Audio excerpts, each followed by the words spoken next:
Hi, this is Zish, Visionary Life Hacks, here to connect, here to inspire, here to be the change.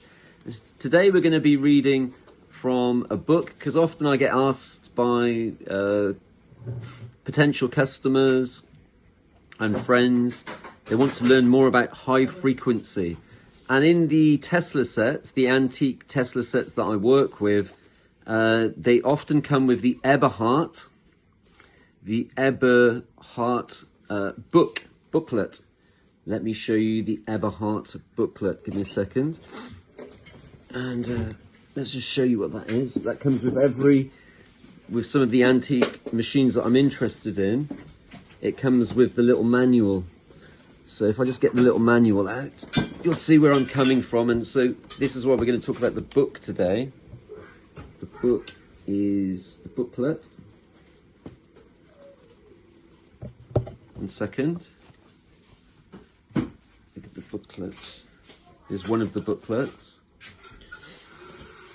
And all the literature, be it German, all the literature is based on the Eberhart that was coming out of 1919 Detroit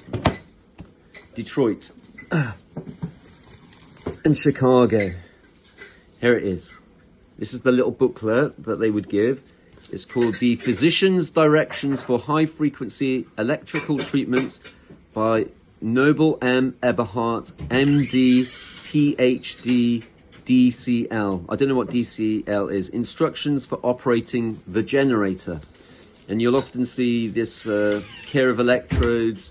I can find that image. And so some of you will be blessed to own that. And so today we're going to be reading chapter 1 on the book, A Working Manual for High Frequencies. So let's start with chapter 1. Nikola Tesla, inventor of the Tesla coil, courtesy of Electrical Review and Western Electrician. A Working Manual of High Frequency Currents by Noble M. Eberhart, A.M. M.S. MD, Professor and Head of Department of Electrotherapy, Chicago College of Medicine and Surgery, Professor of Illinois School of Electrotherapeutics. Oh, this is so sad. Radiotherapist, Francis Willard Hospital, formerly attending physician, Cook County Hospital, formerly Professor of Electrophysics, postgraduate, Medical School, Chicago. Member, Chicago and Illinois State Medical Societies, American Medical Association, American Medical Editors, Association Press Club of Chicago, Victoria Institute of Philosophical Society of Great Britain, Fellow American Academy of Medicine, Fellow American Electrotherapeutic Association, author of Practical X-ray Therapy, Brief Guide to Vibratory Techniques, etc., Associative Editor, American Journal of Physiologic Therapeutics, Electrotherapeutic Editor, Chicago New Medicine Publishing, Chicago Bank Bridge. Copyright 1911 by Noble M. Eberhart. So we're starting off with high frequency currents introduction. The literature on high frequency currents is not extensive, and much of it is too technical for the average physician, who is more interested in the application of these currents than he is in the precise manner in which they are generated. For this reason, I have given comparatively little space to the consideration of the various forms of apparatus, other than to outline the types upon one or another of which all machines are based. Further information along this line is properly within the sphere of the various manufacturers. My intention has been to make this a practical handbook for the busy physician who wishes to use high frequency currents and to learn how to do so with as little red tape as possible. I have expressed my individual opinion on many points, and sometimes this may be found at variance with that of other authors, but it is based upon 10 years of practical experience involving the daily use of high frequency currents and upon 8 years' experience in teaching the subject. My indebtedness for data furnished is acknowledged to Doctors H.G. Piffard, W.H. King, H.E. Waite, F.D. Craft, R.A. Black, and a few other people. Also to Popular Electricity for the use of a number of illustrations. The author, State and Madison Streets, Chicago. So the contents, so chapter 1 is definition of high frequency current, alternation, cycle, period, oscillation, frequency, light vacuum tube, not proof of high frequency current. Then we've got chapter 2, the development of the current, Leyden jars, plate condensers, electrical oscillation. Chapter 3, types of apparatus, D'Arson valve, Tesla transformer, impedance, Udin's resonator, measuring the current. Number 4, various forms of vacuum tubes, effects of different vacua, insulated tubes, fixed and adjustable socket handles, physiological action of the currents, high frequency burns, offsetting tendency to X-ray burns. Chapter 6, general techniques, vacuum tubes, lubrication, cautions, asepsis, standardizing dosage, preparation of patients, technique for skin dis-ease, relief of pain, cauterization, orificial techniques, cataphoresis, diaphragm electrodes, breeze, fulguration, direct, D'Arson validation, auto-conduction, auto-condensation, portable and homemade pads, surgings, water spray, local auto-condensation, indirect sparks, taking the blood pressure. Number 7, special techniques for ear, eye, nose, rectum, prostate, scalp, throat, urethra, and vagina. Chapter 8, practical high-frequency therapy, diseases, symptoms, alphabetically arranged with methods of treatment. Number 9, ozone, nature, physiological action, methods of administration, diseases in which it is indicated. And then chapter 10, high-frequency X-ray, its scope, its limitations, resume of skiographic and therapeutic techniques, glossary and index. This is a book of 299 chapters. So figure 1 is the large Tesla coil.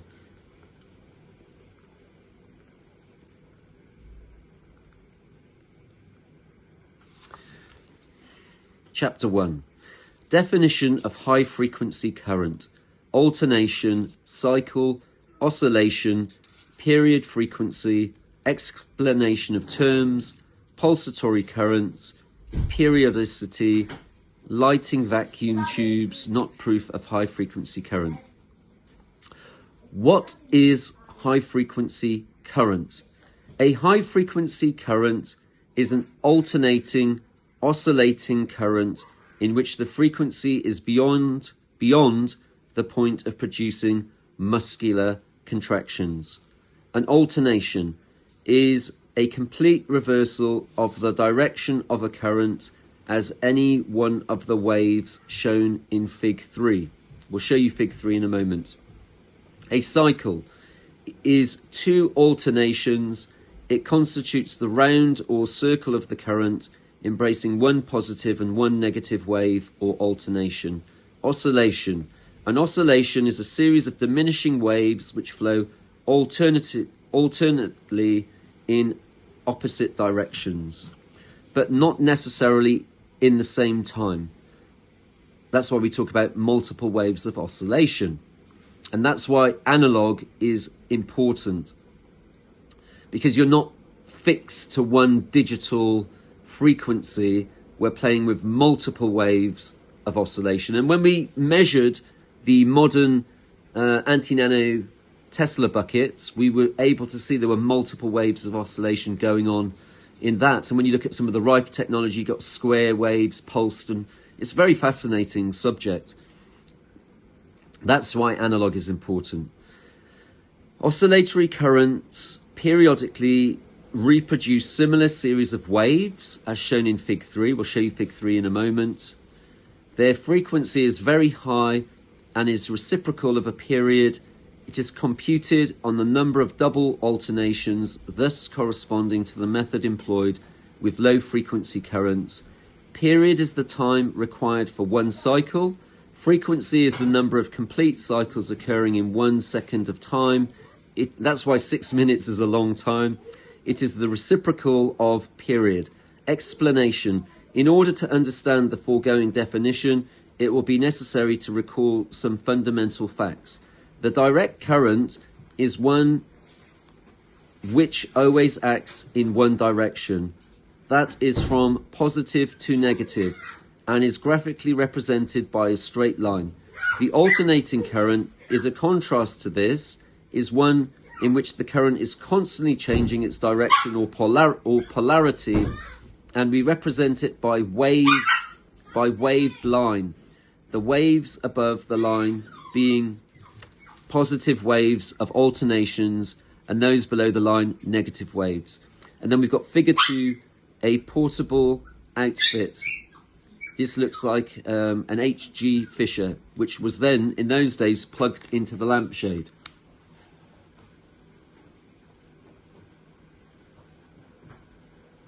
We'll get to figure 3 in a minute. Let us call the line 0 in volts, and the crest of the wave 110 volts. The current starts at 0, reaches the maximum positive voltage, and then reverses and goes back to 0. This is how the Rife machine works too. This is how all the original technology works. This complete reverse, right, so let us call the line 0 in volts, and the crest of the wave is 110 volts. The current starts at 0, reaches the maximum positive voltage, and then reverses back to 0. And repeats on the negative side. This complete reversal of the current is called an alternation, and 2 of them make a cycle. If we only represented 2 alternations, as in Fig 4, and then made the second one return to the starting point as shown by the dotted line, would have this, in this case, a circle, and the word circle will keep the meaning of cycle fixed in mind. Alternations do not necessarily assume the shape of a semicircle, but may represent any form of wave. Still, 2 of them represent the completion of the circuit or cycle in which frequency currents, these cycles, become succession of oscillations or undulations as represented graphically in Fig 3. Frequency is a term properly belonging only to the alternating current. We have unidirectional currents such as those derived from induction coils. So here we have Fig 3 and Fig 4.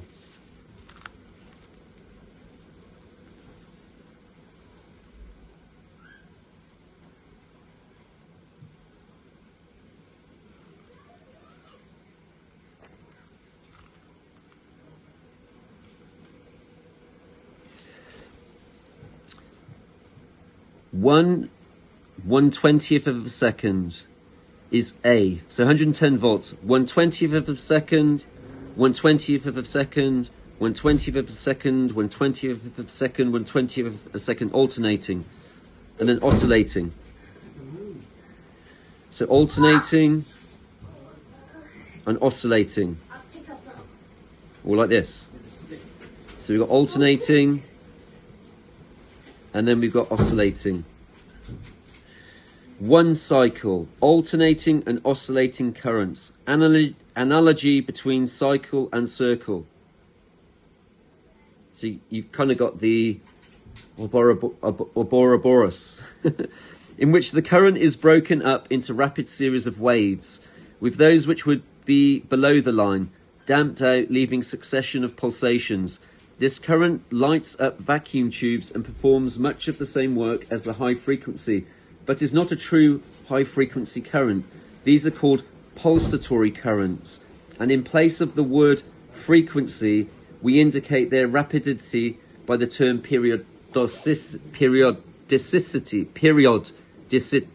periodicity. So what you have going on is the induction coil in the wand, the induction coil in the in the housing of the unit. So you've got these two induction coils. Then you have the Thor's hammer, which is doing the alternating current at so many cycles. I think it's 120 per second. That's why the 6 minutes is important, because on that 1 second, look what you're getting. And then the pulsation, what I'm understanding, is the violet that's coming out of the tube. That's the pulsation. That's beautiful, isn't it? You've got these two things going on at the same time. To return to our explanation of the alternating current, let us suppose that it takes 1/120th of a second for any one of the alternations. Then 2 alternations, or 1 cycle, would take 2 times 120th, which equals to 1/60th of a second. And this is the period of the current illustrated. If it takes 1/60th of a second for 1 cycle, there will be 60 times as many in 1 second. And this is the frequency. It will be seen that if we have a period of the current, all that is necessary is to invert the fractions, and we have the frequency or number of cycles.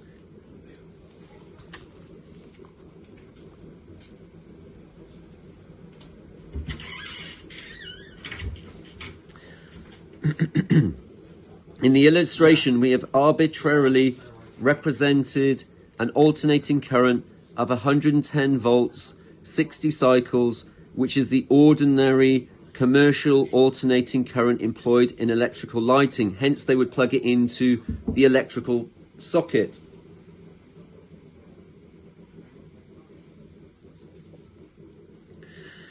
Which is the ordinary commercial alternating current employed in Bears!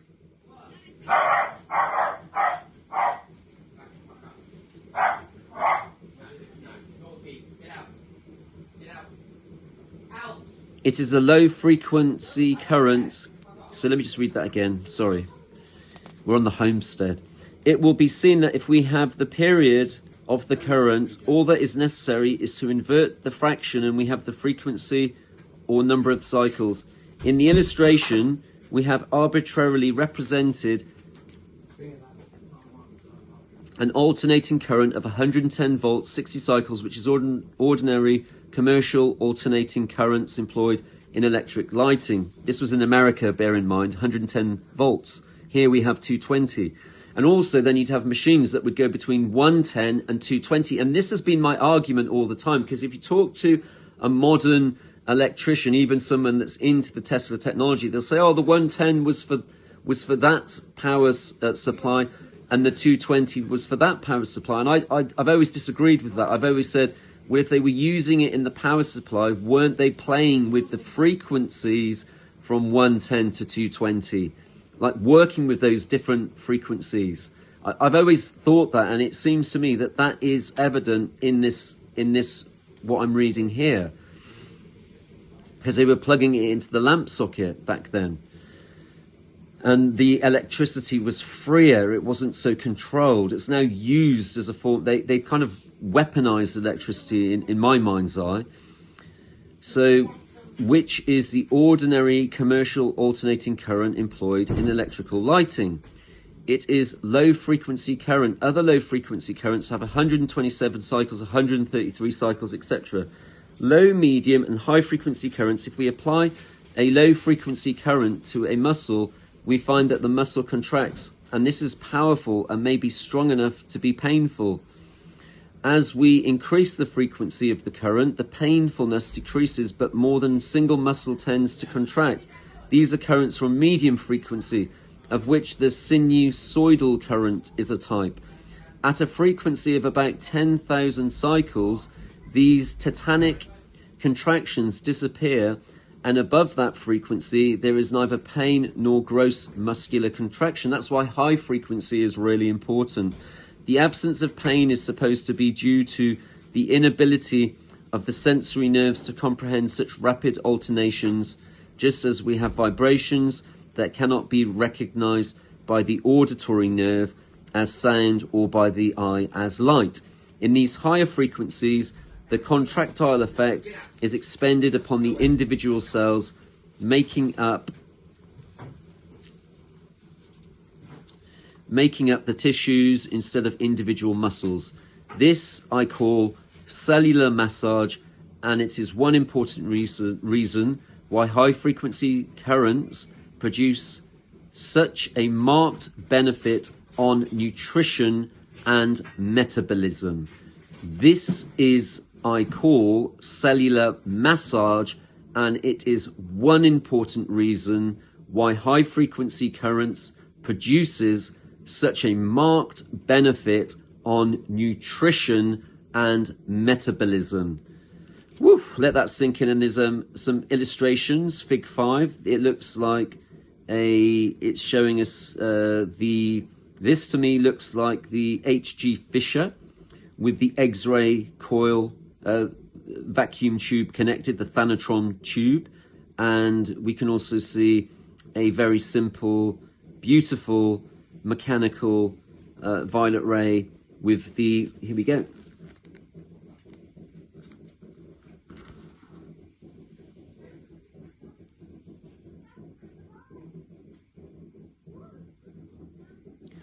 And then we go to, so that was beautiful. As the current increases in frequency and voltage, other peculiarities appear, and it is no longer requires a complete metallic circuit, but is capable of traversing long distances as ether waves, as in the wireless telegraph. In fact, high frequency currents are better understood as vibration than as ordinary currents. Again, we're going to read that again. As the current increases in frequency and voltage, other peculiarities appear. Counter space, I would add into that, is something of that peculiarity that appears, like the idea that you could have a plasma ball and you could change the color from the violet to different colors. That's the counter space. That's what people call today in the new age scala. But we don't want to mess with that new age hodgepodge. We want to look at what the literature is saying, because it's from a time of truth and no stupidity or new age buzzwords. We're not looking for esoteric jargon here. We just want to know what the literature of 1919 was saying, and then we can hypothesize what we are learning. As a wise man said, the illiterate of the 21st century won't be those that cannot read and write, but will be those that cannot unlearn, relearn, and learn again. And I've been blessed to be associated with folks that were educated through school about what all this stuff was before the education was hijacked by the bankers, and history was rewritten, and they would go off into San Francisco in the 60s, 70s and go and eat wild food and just get rid of all that brainwashing and get back to the pure thought of this time, where we were incorporating ether. It's there in that paragraph. As the current increases in frequency and voltage, other peculiarities appear, and it no longer requires a complete metallic circuit, but is capable of traversing long distances as ether waves, as in the wireless telegraph. In fact, high-frequency currents are better understood as vibrations than as ordinary currents. From the fact that the muscular contractions cease with 10,000 cycles or oscillations, this has been taken as the dividing line between medium and high-frequency currents. As the frequency with some apparatus is estimated in millions, I have been advocating a higher dividing line, saying 100,000 as more in proportion, but this would cause considerable confusion at present, and so the original nomenclature is adhered to. Lighting or vacuum tubes not proof of high frequency current. As intimated above, exciting a vacuum tube as from the static machine or from one terminal of an induction coil is not proof of the presence of high frequency current. To produce the high frequency current, there must be attached to either of the above one of the several forms of high frequency apparatus as described in chapter 3. So I think they're talking about this here.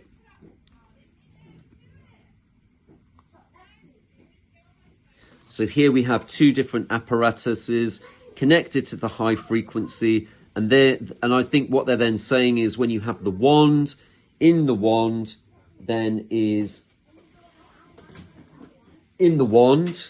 would be the pulsation of the violet, and that's the pulsation.